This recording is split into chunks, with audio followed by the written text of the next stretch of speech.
Good afternoon. I'm Rev Dave Thompson, and I'm so happy to have you back here with our Civil Human Bible study. Today we're talking in the book of Matthew, and I'm excited to talk about this passage because it talks about greatness and what it is that we use to determine who's great and who's not great. And so I'd like to really get into this passage because I think it's really relevant today, especially in a lot of our leaders. I am a civil human minister, and so what that means is that I focus my ministry on building human peace and common ground. And what that means when it comes to the Bible study is that I'm looking for the teachings here that I believe are applicable across the board to all human beings. So let's go ahead and jump into the passage. It's Matthew chapter 18, verses 1 through 6.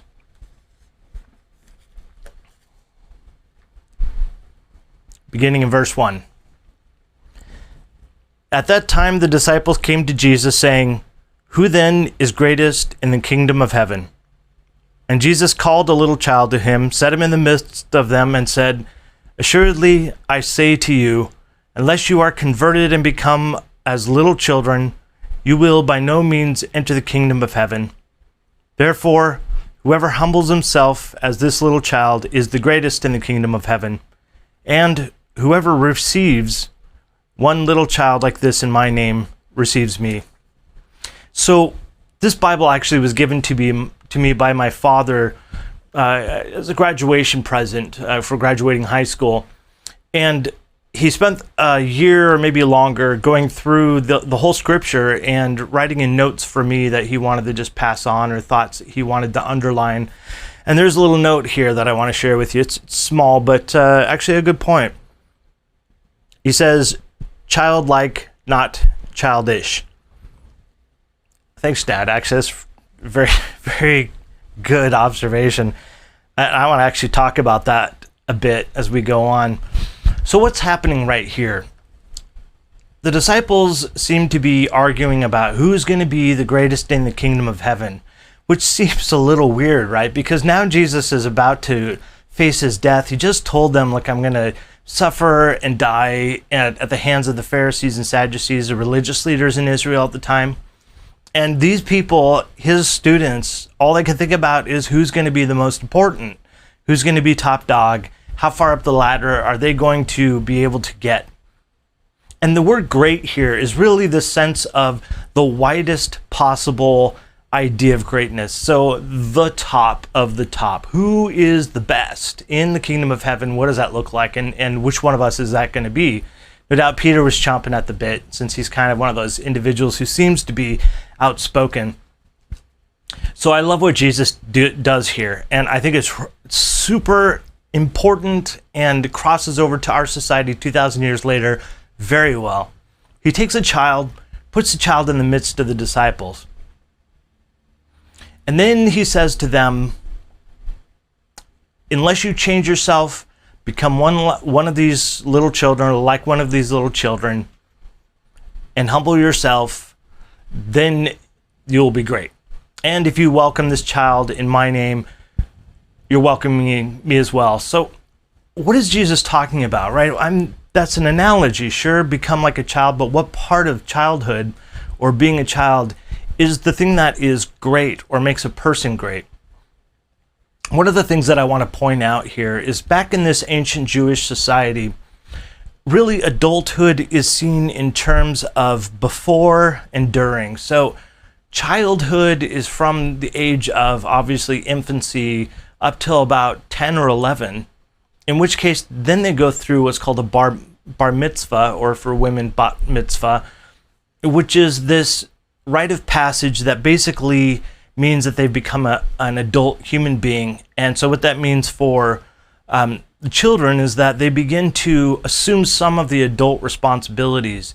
They've already been doing chores probably at this stage, but for those who are going to be, if their dad's an apprentice, usually in this situation, in this society, the men held the training and the education of young boys. And so they would take them in at the age of 12, and they would begin as an apprentice, and then they would learn and move up the ranks and become good at their craft. And also, it's likely that, yes, some of the daughters probably would have been trained as well, But remember back in the ancient times that there was a lot to do at home. There were children that need to be raised. There was the cooking, which took all day because they didn't have stoves like we have. They didn't have, dry active yeast. They didn't have all of these conveniences that we just kind of overlook in our day and age. So it took a long time to prepare a meal. So somebody had to do it, and somebody needed to be able to take care of the infants and childs. And so it just made more sense in that time that the women did that. And as equals, they participated in different responsibilities, but as a family, they were all together. So when a child is basically introduced into the world, the mother is sort of in charge, largely in this Jewish society. She would teach this child, all the graces of being a good human. So it's, how to say things politely, what words to use, what words not to use, how to act in society, all of these kind of rules that we have to learn in order to function and be a part of society. And what that meant here, and this is where Jesus is pulling from, the child was in a state of training, meaning this child was without really a knowledge, preconceived knowledge of what society looks like or what's right and wrong. As a child, they are a blank slate, right? We all are. Our brain is completely undeveloped, and so we develop all of these rules that help us live as human beings in our society.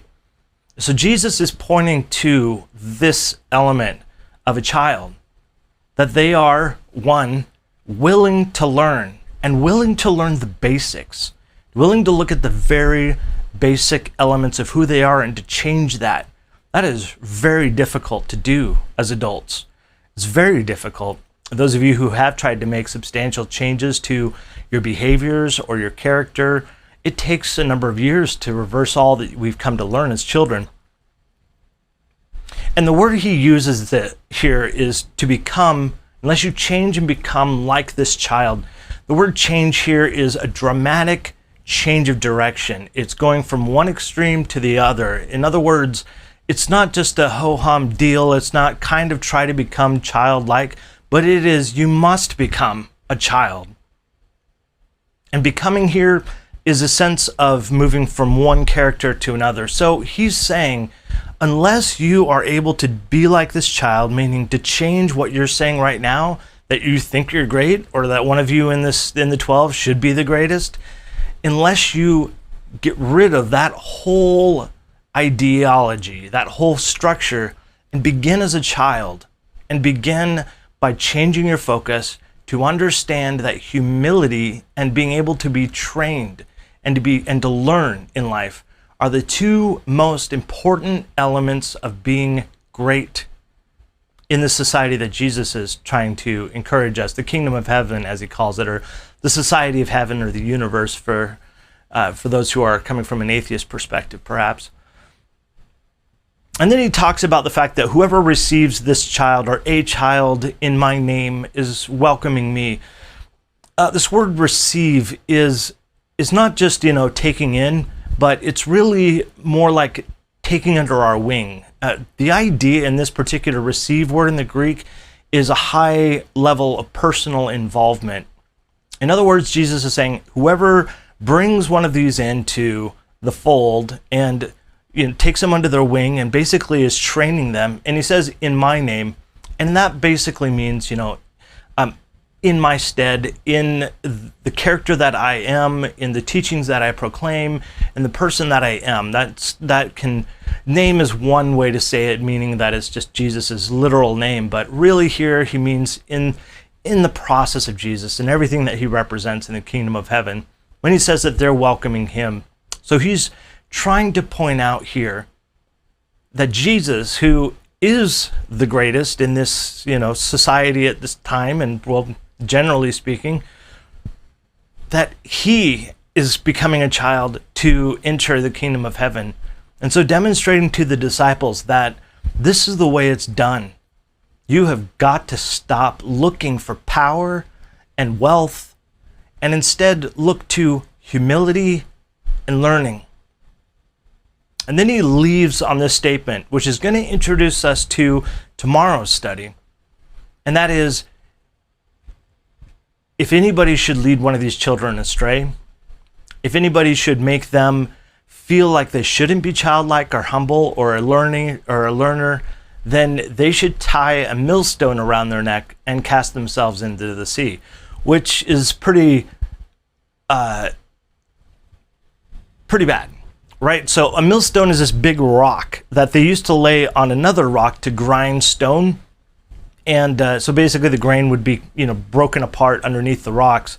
So this huge stone would be tied around your neck and throwing into the sea. In other words, there's no possibility of you surviving. So he's making a point of the fact that this is probably the worst thing that you can do as a person, is to deride or to make a person think that humility is embarrassing or that learning is embarrassing. I want to talk a little bit about the process of becoming a child and what greatness looks like. Today in our society, and especially in our leadership, both religious, political, and social, we have some leaders who are trying to be great by grabbing power, by exercising their ability to be above the same law that we have to follow. They believe that power and wealth are what create a great person. And sure, at first look, a great person, meaning that they've got a lot of money, life seems great for them, right? I mean, they can do whatever they want to for the most part and pay for their lawyers so they don't have to really follow the law because they can just burden the other side with all the paperwork because they got money to spend on lawyers. The problem with that is in our society, those types of people provide substantial chaos to the world because there's a tremendous injustice happening there. It demonstrates, as being a person who thinks they're great or is in a position of leadership, it demonstrates to others that leadership and that greatness is supposed to be powerful, is supposed to not have the law applied to them or not have to follow the punishment of it, and that they are supposed to have all the money, basically. The more you can get, the better, and there's no end to that, unfortunately.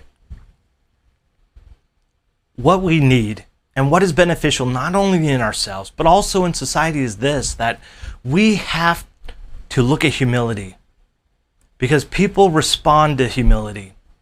People may immediately respond to power, but ultimately they will hold the anger inside of them until they finally erupt and overthrow that kind of power. But for those who are humble, who can approach another person and learn from them, places them in a far more powerful and influential position with this other person. Because the person who feels that they are important and that they have something important to give, they are the ones who will feel that this leader who's humble and learning is truly important and truly matters and can fashion a society that equips everybody with the ability to feel good about themselves and the ability to know that they have something to contribute to our society. There are a couple little highlights I want to point out before closing today. One of them is this. Jesus points out that he who welcomes a child like this welcomes me. There are times when we have to look for those around us who are in a position where they're looking for help, who are being humble, and who are trying to learn. It's important for us to take the time to teach how to be better and how to improve our lives. It's important to welcome these people and take them under our wing and help them understand these good virtues, compassion, mercy, self-restraint, to be able to live in these virtues because of the fruits of it are incredible. The last thing I want to say is Jesus' warning that it's better for somebody to tie a millstone around their neck and throw themselves into the sea than it is to turn one of these little ones astray. There are a lot of leaders today who are turning people astray with their messages of anger, of derision, of ridicule, of power, and of exercising power, and mocking those who are trying to be humble, who are trying to consider others as better than themselves, who are trying to encourage other people to feel good about themselves instead of just ourselves. We have to step up against that. We need to ourselves not deride other people. It's easy sometimes when you see somebody who is humble or trying to be humble or in a learning attitude, a lot of our society puts that in a position of weakness, but it is not. It is a substantial strength.